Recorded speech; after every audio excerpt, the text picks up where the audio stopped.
Hey, my YouTube family, welcome back to the new blog. So, first of all, Hare Krishna to everyone. आज है 21 मार्च 2025 और आज का दिन है फ्राइडे शुक्रवार। और मेरी सुबह हो गई थी 3 बजे से पहले ही। और क्योंकि जब भी आप जल्दी सोएंगे तो जल्दी ही उठेंगे। और कल का मौसम हमारा बहुत ज़्यादा ख़राब था और आज भी ख़राब ही है, तो वही जल्दी ही सोना पड़ता है क्योंकि करंट बिजली वगैरह नहीं रहता, तो फिर बिना लाइट का घर में क्या ही करेंगे, तो इसीलिए जल्दी ही सो गए थे। और अभी सुबह हो गई है। सुबह तो बिल्कुल नहीं, अंधेरा ही है और हम उठ के अपना पढ़ाई करेंगे सोच के ही उठे हुए हैं। और फिर मैंने पढ़ाई भी करा क्योंकि इंसान का बोलते नहीं है स्वस्थ ही धन है, तो वही है मेरा भी। जब आपका स्वास्थ्य सही रहेगा तो आप धन कमा पाओगे या कुछ भी कर पाओगे। तो सबसे पहले उठते साथ ही मैंने जो है अपना फ्रेशन अप हुई, मतलब ब्रश वगैरह किया और उसके बाद फिर मैं पढ़ने के लिए बैठ गई थी। सबसे पहले मैंने टू डू लिस्ट बनाना शुरू किया था, लेकिन आधा ही बनाई क्योंकि मैं सोच रही थी कि बहुत ज़्यादा लिख लेंगे फिर उसके बाद पता नहीं कंप्लीट होगा भी कि नहीं। लेकिन जितना लिखा था उतना तो मैं कर ही पाई, उससे आगे मैंने लिखा नहीं। दिन में दूसरे काम पड़ गए थे। मुझे अचानक से स्कूल भी जाना पड़ा था और वहाँ में भी मेरा 3-4 घंटे तो ऐसे ही बर्बाद हो गए थे। तो यही सब कारण होता है, मतलब इंसान का ना, बोलते नहीं है हर एक दिन 365 दिन एक जैसा नहीं रहता।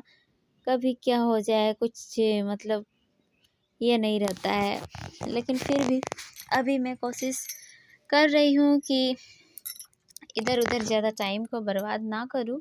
और इसीलिए मैंने सुबह सुबह पढ़ाई शुरू कर दी थी। हमको नहीं पता था स्कूल जाना पड़ेगा, बट सुबह को ही कॉल आया सर का और बोले कि आपको आना पड़ेगा। तो वही मैं गई थी और रिज़ाइन दे के आ गई क्योंकि मेरा पढ़ाई डिस्टर्ब हो रहा था। इसीलिए मैं और स्कूल में नहीं जाऊंगी पढ़ाने के लिए। क्योंकि देखिए, अगर आप बोलते नहीं है भगवान आपके लिए बहुत बड़ा कुछ सोचे होते हैं, और अगर आप छोटे छोटे चीज़ को बटोरने में लगे रहोगे तो बड़ा खजाना जो है ना वो उधर ही रह जाएगा। तो इसीलिए छोटे छोटे चीज़ों को नहीं देखना चाहिए उतना। थोड़ा बहुत तो भाई आपको सेक्रीफाइस करना ही पड़ेगा। भले ही मैं अभी का देखूं कि मैं बहुत ज़्यादा कमा लूँ, और लेकिन देखा जाए तो इसमें स्टेबिलिटी है नहीं। इसीलिए मैं स्कूल और नहीं जा रही हूँ और मैं सोच रही हूँ कि किसी तरह 100% अपना दे के अपना जो है एक स्टेबल वाला जॉब मुझे मिल जाए। इसीलिए मैं मेहनत तो कर ही रही हूँ। तो मैं उसके बाद पढ़ी अपना वकेब्स। वकेब्स आप सबको पता है चाहे नहीं है, लेकिन मैं आप लोगों को बता दूँ, मैं लगभग 80 से ज़्यादा ही शब्द पढ़ती हूँ, वर्ड्स पढ़ती हूँ, उसका मीनिंग्स पढ़ती हूँ। क्योंकि मुझे लगता है इसका भी बहुत ज़्यादा रोल है एसएससी के लिए। और वही इसीलिए पढ़ना तो पड़ेगा ही, क्योंकि टारगेट तो मेरा फर्स्ट प्रायोरिटी एसएससी सीजीएल है, उसके बाद बाकी एग्ज़ाम्स। तो वही मैं अपना इंग्लिश पढ़ाई करी। उसके बाद मुझे लगा अग्निहोत्र अटेंड कर पाऊँगी, लेकिन जब मैं गई तो अग्निहोत्र हो चुका था। तो कोई बात नहीं, ये सब तो होते ही रहते हैं, अब रोज़ का ही है। तो वही आप लोगों की पढ़ाई कैसे चल रही है आप लोग कमेंट बॉक्स में ज़रूर बताइएगा। और अगर आप मेरे चैनल पे न्यू है तो सब्सक्राइब कर लीजिएगा, और साथ में पास में जो घंटी के चिन्ह है उसको भी दबा दीजिएगा, ताकि जब भी मैं आपको वीडियो डालूँ ना तो सबसे पहले आप तक जाए। वो देखिए फ्रेंड्स, मेरी चाची को वो पेड़ पे चढ़ के कैसे लकड़ियाँ काट रही है। तो ये था दोपहर का, मैंने खाना वगैरह खा लिया था। अब बारी था बर्तन वगैरह सबको धोने का। तो वही बाबू सोया हुआ था और फिर मैं जो है स्कूल से आने के बाद का है, खाना वगैरह खा के वही 2:30 के लगभग बर्तन सबको निकाल के मैं वो सबको धोने लगी थी। और फिर उसके बाद तो फिर मौसम ही ख़राब कर दिया और बाबू का भी तबीयत अभी थोड़ा-सा ख़राब है, जिस वजह से वो भी थोड़ा परेशान कर रहा है। हम बर्तन धोते-धोते ही वो उठ गया और उठ के फिर हमको जो है फिर परेशान करने का कोशिश कर रहा था, लेकिन हम भी उसका मम्मी हैं, तो फिर हम उसको जैसे-तैसे बहला-फुसला के उसको अंदर ही रहने बोले, क्योंकि ठंड थोड़ा-सा लग रहा था। तो फिर वो बच्चा भी मान गया, कोई नहीं, मुझे लगता है कि वो भी स्मार्ट है। तो मैंने कहा कि बाबू अंदर ही रहो, तो वो रह गया उधर ही। और फिर मैंने जो है अपना बर्तन वगैरह सारा कुछ साफ़-सफ़ाई किया और फिर उसके बाद बाबू को लेके उसके साथ ही रहने लगी। अच्छा, मैं कुछ कमेंट्स का जवाब देना चाहती हूँ। कुछ लोगों को है ना मैथ्स का बहुत ज़्यादा प्रॉब्लम आ रहा है, ठीक है? मैथ्स और इंग्लिश का।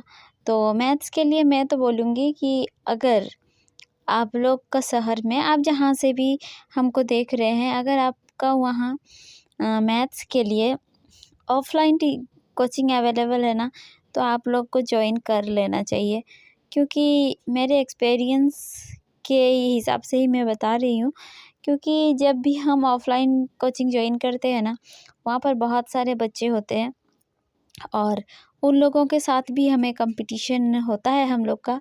तो इसीलिए अपना जो है पढ़ाई को हम ज़्यादा उस पे टाइम देने का हमारा मन भी करता है। तो इसीलिए आप लोग अगर हो सकता है तो मैथ्स के लिए कोचिंग जॉइन कर लीजिए, और अगर नहीं हो रहा है तो ऑनलाइन ही आप मैथ्स पढ़िए और क्वेश्चंस को बार-बार प्रैक्टिस कीजिए। ऑफ़लाइन करने से क्या होता है ना, वहाँ पर टीचर को आप जितना बार प्रॉब्लम होगा आप पूछ सकते हैं, लेकिन ऑनलाइन में वैसा कुछ नहीं है। तो वही बात है, आप लोग हो सके तो ऑनलाइन जॉइन ऑफ़लाइन टीचर अगर अवेलेबल है आप लोगों का शहर में, गाँव में, कहीं भी, तो आप लोग ट्यूशन ज़रूर जॉइन कर लीजिएगा। और यही मैं बोलना चाहूँगी। तो क्योंकि होता है ना, कुछ पाने के लिए कुछ कर कर त्यागना पड़ता है या कुछ खोना पड़ता है, जो भी आप बोले।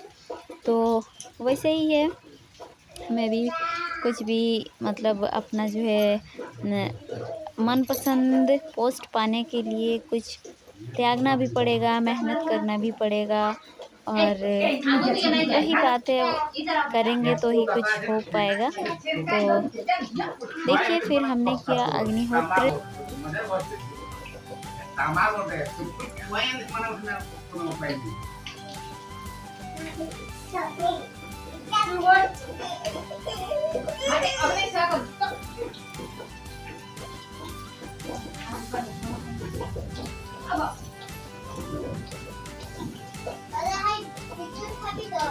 अग्ने स्वाहा अग्ने स्वाहा अग्ने इदं नमः अग्ने इदं नमः प्रजापते स्वाहा प्रजापते स्वाहा प्रजापते इदं नमः।